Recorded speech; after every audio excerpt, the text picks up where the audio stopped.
Good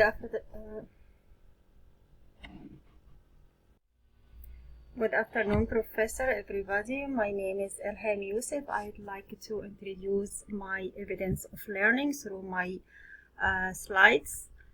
So the first one, we're going to talk about my lesson. Pretty much I'm teaching social history and arts. Through social history and arts, a student will be able to learn about role models and lessons that learned from the past that can be applied to the future. And through artists, I am teaching them a new skill. It is interpreting visual aid or analyzing picture. Through this skill, they will learn how to pay attention to details, look for messages that the author trying to send. This is a great skill that help the student interpreting symbols in everyday's life and be details oriented. So I'm gonna start my lesson with AD puzzle where the student will watch and engaged in Baroque dance. It is 1 minute 30-second video. They will watch what is the dance, how they perform it, and through the video also I'm gonna introduce the new vocabulary that the student will see, interpreting the new vocabulary, and then we will move into multiple questions where the student will answer as much as they can. Then we will move on to introducing the new skill, which is interpreting visual aid or pictures. I'll model to student how to do that. I'm gonna break it down by questions, provide sentences, a starter. I model them how to analyze picture. Then they'll work on their own and analyzing pictures, and then we will move into another kind of activity, which is analyzing pieces of picture in a type of puzzle. So it's like a picture, we're gonna cut it into 6 pieces. Each piece, the student will analyze these pieces, join them together to make the whole picture. It should be a lot of fun and engaging, and assist the lesson go. If we have time, we're gonna move on to I'm gonna introduce a famous poem. During this time, I'm gonna read the poem, and then I'm gonna ask a student to find their own poem. So I choose for them to visit South Street Seaport. Why I choose this? Because the student will be able to see a full scale of sailing vessel. Almost all buildings and the entire seaport neighborhood are meant to transport the visitor back to the time in 19th century. They will be able to connect in real to the events, see how the life looks like, use a little bit of their imagination to imagine ways of transportation and ways of communication, how people were achieving their goal without all these things we taken in advantage these days. Also there they can visit a library, craft center, marine life. It's gonna be a lot of places to visit.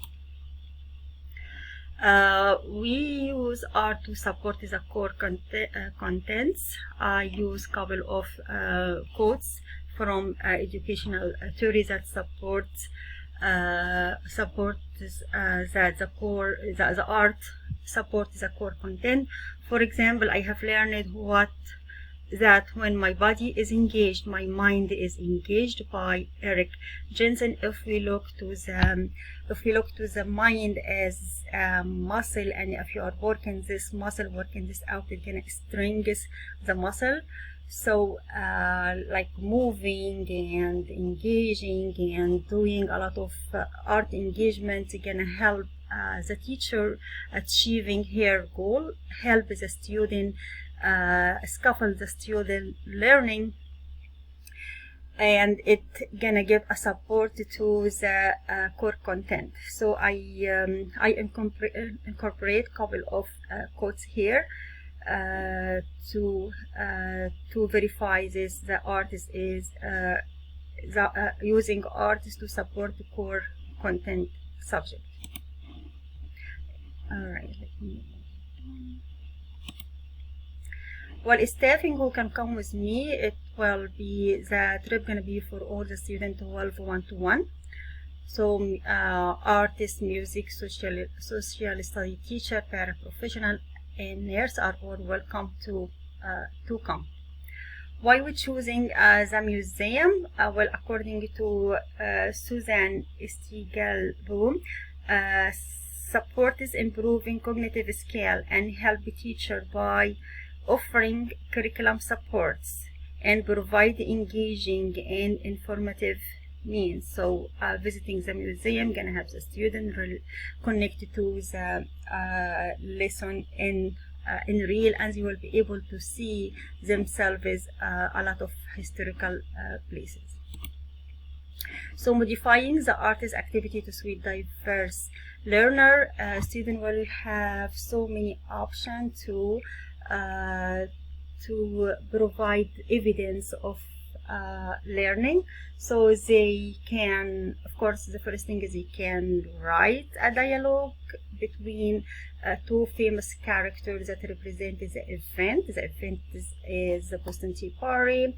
So they can present this in kind of play using models or marionettes. Any kind of thing is available to them.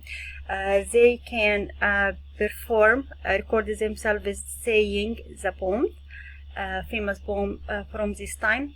They can create images that represent the event itself, as we have learned. They will have so many options, and I want to say that art is considered therapy for a student. It helps so many students in different needs. So if it helps mostly a student with behavior problem, we have learned that artist movement can help a lot in reducing stress and work as mood stabilizers, and I have incorporated codes to support my saying. I'd like to say also that for remote teaching, I can use Google Classroom. Google Classroom is a great way to represent my lesson, and it is easy to use and help students to be engaged. For social justice, I say that according to the research, educational research, schools with students with colors or not ELL English speaker, not first language, and so many students, they were not receiving enough instructions that make the student qualified open graduating. But through arts, we are all equals. Artists help students to build on the skills they have already known and open the door for potentials. Utilizing perspective classroom managing strategy, we talked about this already. I said like artists can be a therapy, and it helps in managing the classroom. Working with administrator to advocate for a bigger role of artists within the school was like when the school community come together to represent artist project. This helps the school community to bond together and come together, like sharing, doing works together, food and drink, and spending all these times together to represent the school will help in doing a great job. And this is all can create a very positive environment for teachers and for students. And this was my lesson for today. Thank you.